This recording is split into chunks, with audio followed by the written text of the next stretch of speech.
Welcome filmmakers, fans, and friends to Indie Cinema Showcase. I'm your host, John Theisen.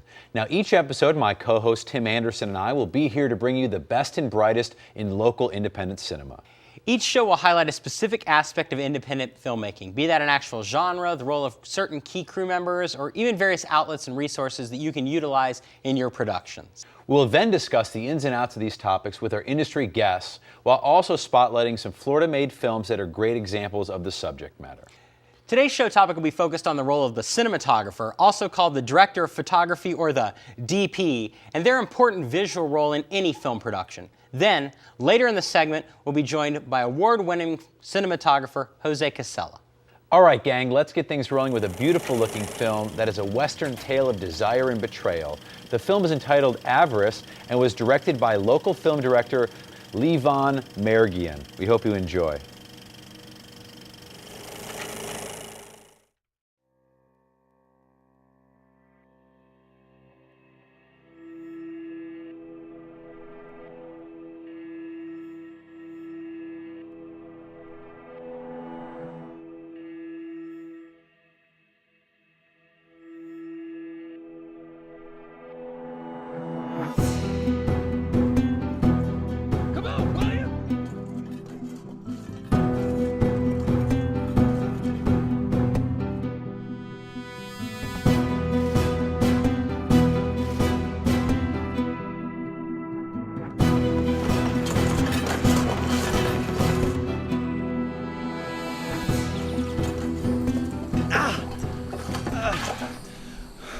We clear? Yeah, we clear.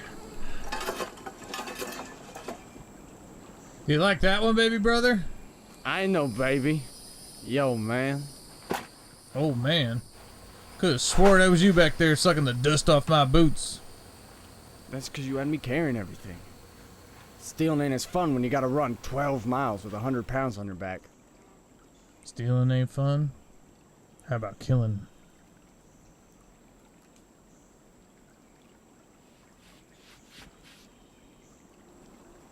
Ain't so bad. Well, next time, don't hesitate. Come on, let's have a look.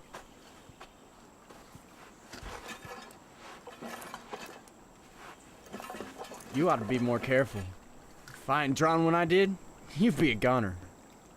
Nah. Death ain't coming my way anytime soon. Hell, I'd like to see him try. Come on, Death! Where are you hiding? Give me your best shot!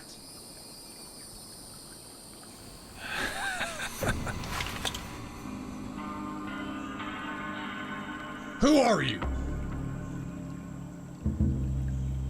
How long you been there? No sense getting angry there, son. Unless you just want to waste that bullet. If I'd wanted your loot, I'd have snuck up on you long ago. Why, I don't even have a shooter to shoot you with. Unarmed, it takes some kind of man to overpower two trained gunslingers like yourselves. Why, it'd have to be the devil himself. Come on, son. Do I look like the devil? Nah. You ain't no devil. Just a crazy old man sitting in the woods.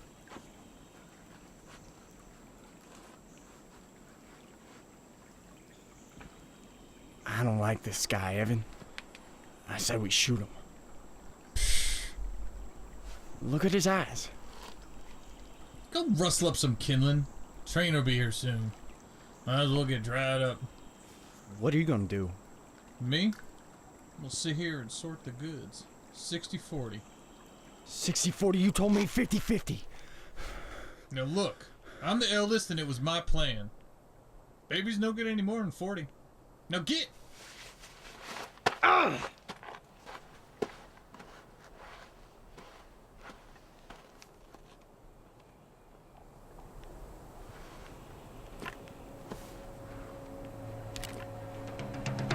William. You know, Jesse James was only 16 when he joined the war. What's that supposed to mean? Young doesn't mean you're stupid. Doesn't mean you're weak either, and I can see you ain't. Yet he steps on you like a hammer to a rail spike. He'll never give you the respect you deserve, son. You gotta take it. Take your share. Stand your ground.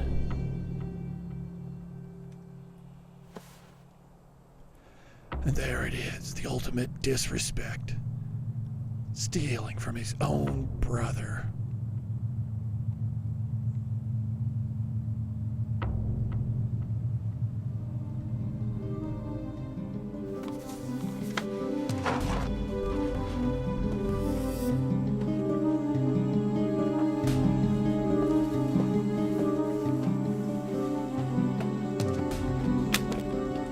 That ain't enough. It's enough for me. You can get your own. Well, now. Where'd you get them bullets from? Fine. Can't do anything right anyway. I don't know why I keep you around.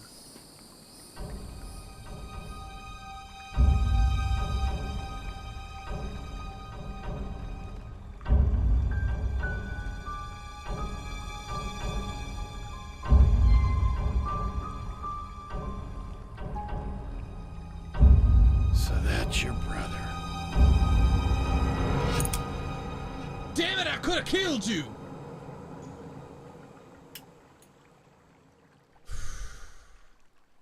Yeah, it's my brother.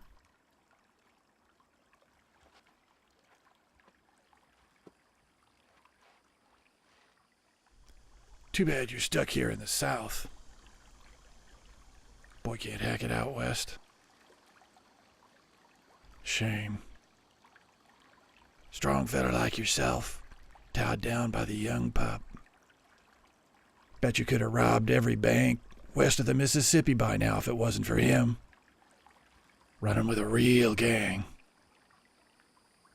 Shame, isn't it? Having such a dingus for a little brother. That loot's yours, son. You ain't his daddy. It ain't your fault his ma and pa ain't here for him. Betcha that loot could get you a real nice stallion to ride in on. No more waiting for the train.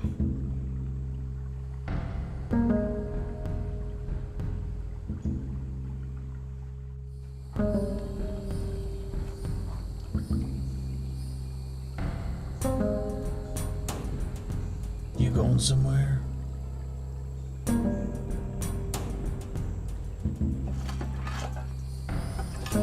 Drop that loot. I ain't taking no more orders from you. I know it's in your pocket. Show it. Let's have the truth.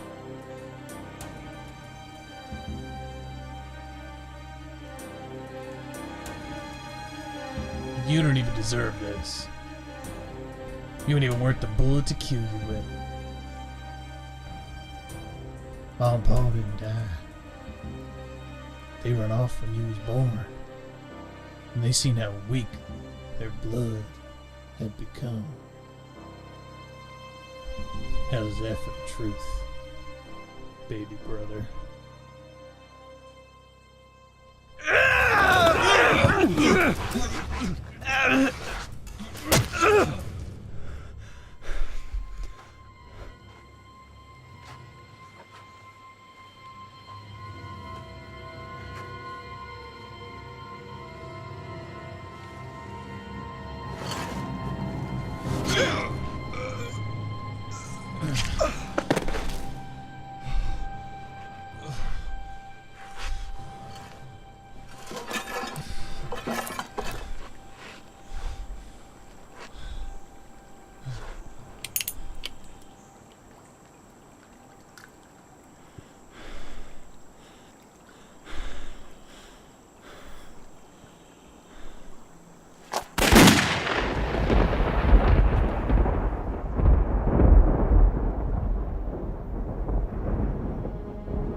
once again, that was Avarice, directed by Levon Mergian. Now, each show we like to give our own thoughts from the popcorn gallery and offer our feedback on the stuff we just showed you so we can have our audiences complain about something, because pretty much nobody ever agrees with a film critic. So John, what did you think of Avarice? Well, I have to say right up front, as I've mentioned before on Indie Cinema Showcase, that I am a cult lover of Western tales. That you are. So I'm a little jaded on this one, but I did think it was great. This episode's about cinematography. I thought it was shot very, very well. Yep.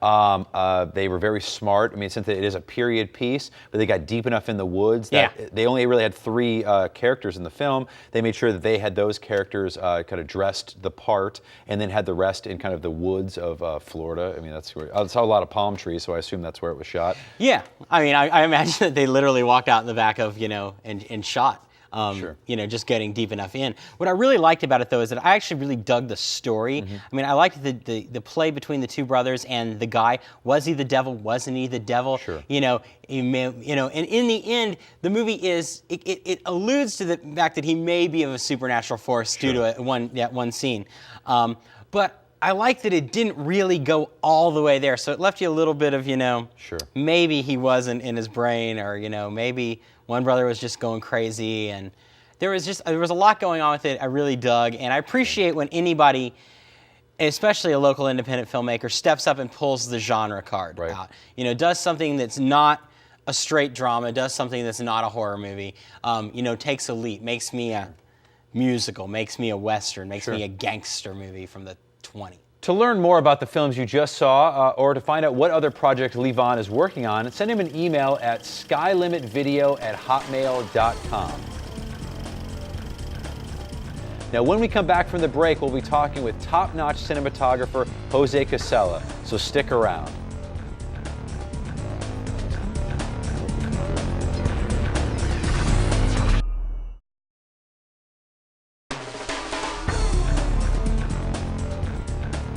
Welcome back. Since on ICS we want to do more than just show fancy moving pictures to our audiences, on this episode's Industry Insight segment, we're very excited to have with us a guy who knows how to bring your story into focus. Award-winning cinematographer Jose Cassella.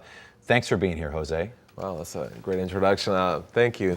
I'm glad to be here. Thank you for inviting me. It's great. We're excited to have you. And we make him look good. Look at how nice dressed he is, right? Yeah, you do.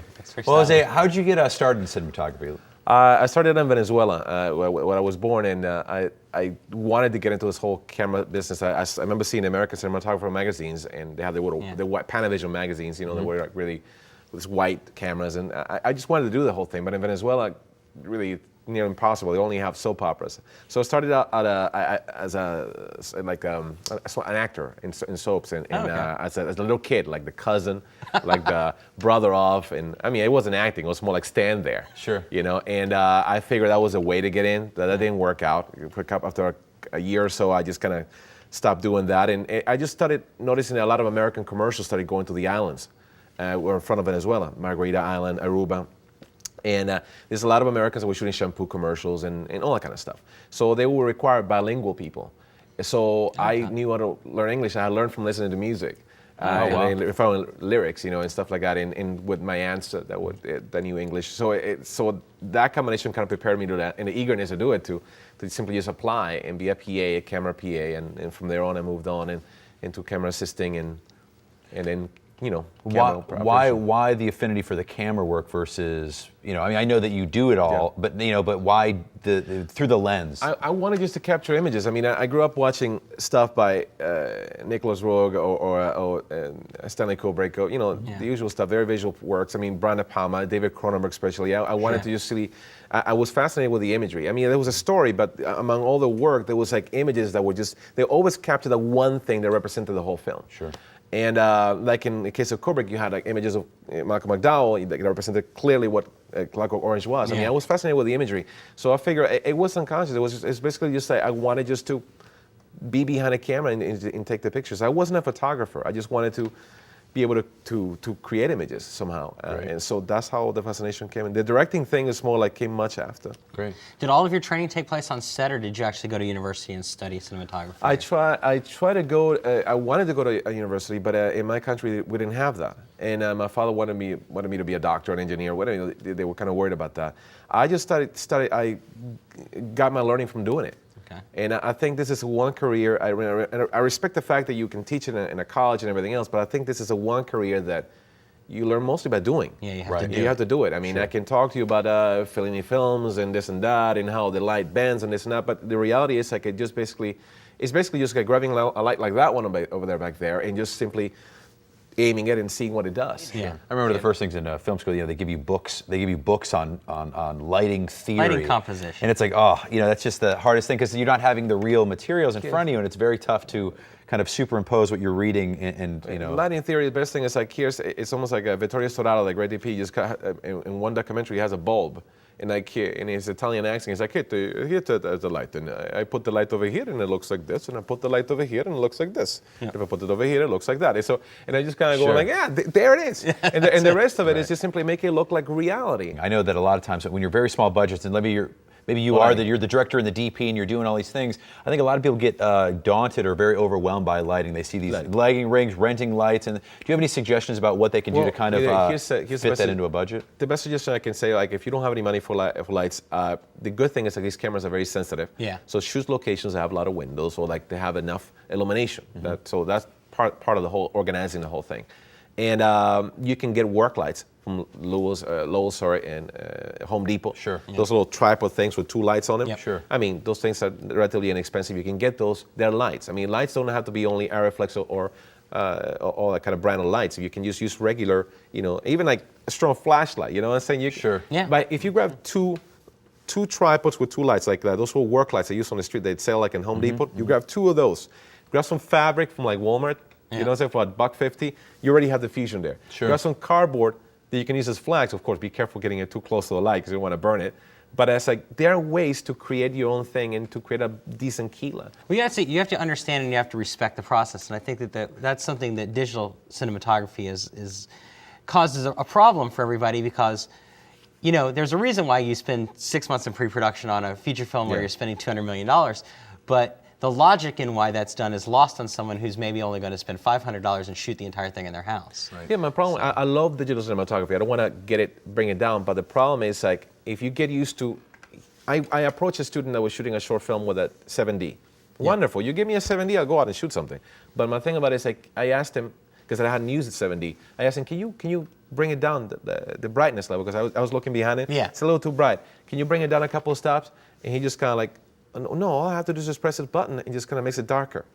And the problem with that is like, it's great, you're getting an image, but we're creating film morons. Sure. Yeah, he doesn't understand you don't understand why when it comes to a he's point. changed the stops. Yeah, and at one point you are going to have to get into stops. You see, here's the problem. You may call yourself a DP while shooting with these little cameras. You may do all that stuff, but at one point you're going to have to light. Sure. At one point you're going to have to deal with stops. It is unavoidable. You're going to have to do that. I'd like to get into some tips that you might have for the people watching the show about getting like a more cinematic look out of their films. I mean, things that you can do to make your movie not look like it was shot. I mean, and 24 frames a second, all that's good, but how can you make it look like a movie? Well, tip number one is basically, we're going back to the film history, you need to have an understanding of what a film looks like. I mean, many films look like. For example, a De Palma film, a Ridley Scott film, a Tony Scott film. For example, a good example, if you watch Tony Scott film movies, they have always long lens, shallow depth of field kind of look. If you watch a Terry Gilliam movie, it's always wide lenses, or it's kind of wide, 18 millimeter lens. So take a look at these two films. Decide, okay, which kind of director am I? Do I like this or do I like that? And once you get that, at least we'll have a foundation. Second of all, I mean, for my taste, I'm a long lens kind of guy. Yeah. I like to, when I do a close-up, I like to blur the backgrounds and things like that. I like to shoot in the scope format, which is 240:1. Yep. Here's a tip. It's kind of like a cheesy tip, but it works. When you have a 16:9 frame, and many people know, if you block the top and the bottom, you create a fictitious, we say 240:1 aspect ratio frame. That adds more money, more bling to your frame, because now it looks more like a widescreen film, and you can place things on the left and things on the right. Sure. Second of all, you let the frame breathe a little more. Instead of quick cutting and steady camming it to death, leave the frame be for a little bit. And that way people can go left and go right. They can see the wideness of your frame.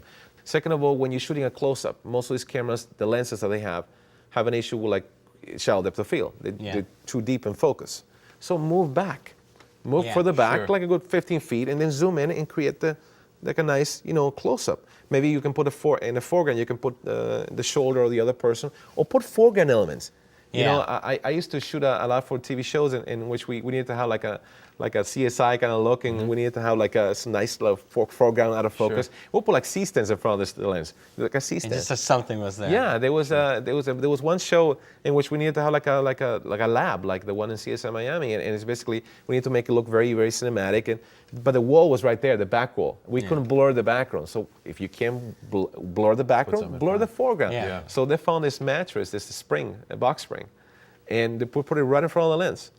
And it's just a blur, metallic blur. We put some light on it, it shines, it looks totally high tech. Sure. Well, once again, Jose, thanks for being here, sharing great insights with us today. Well, thank you for having me, guys. I think it's a great show. Thank you for having this show. To follow up with Jose and see what current or upcoming projects he's working on, visit his website as josecassella.com. As Jose heads back to clean his lenses, we're going to take a look at one of his own upcoming films at this episode's feature. This trailer is brought to us by local director and cinematographer Jose Cassella, and it's called The Sacred. Hope you enjoy it.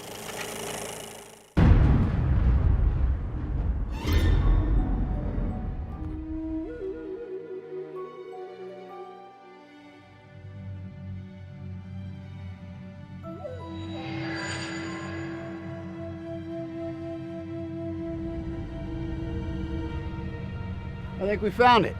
Yeah, there should be 4 more. These markers were used to define an area of their land, a place that was sacred.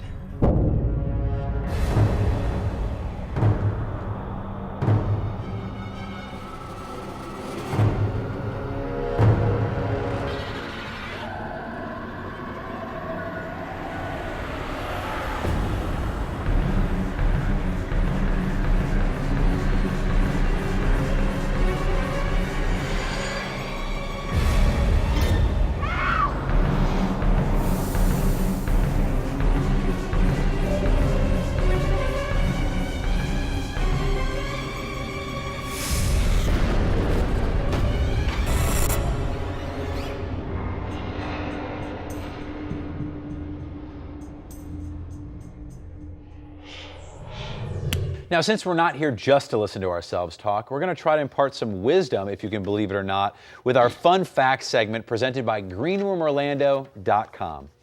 These facts are sent in to us from the wild world of the internet. This episode's question is from Greg. Dear ICS, I've been playing around with my camcorder and making little films for some time now, but I'm having a hard time getting that real cinematic sense with my limited knowledge and access to lights and lighting equipment. Do you have any ideas or outlets that might help a poor filmmaker increase the look of my film without pillaging my wallet?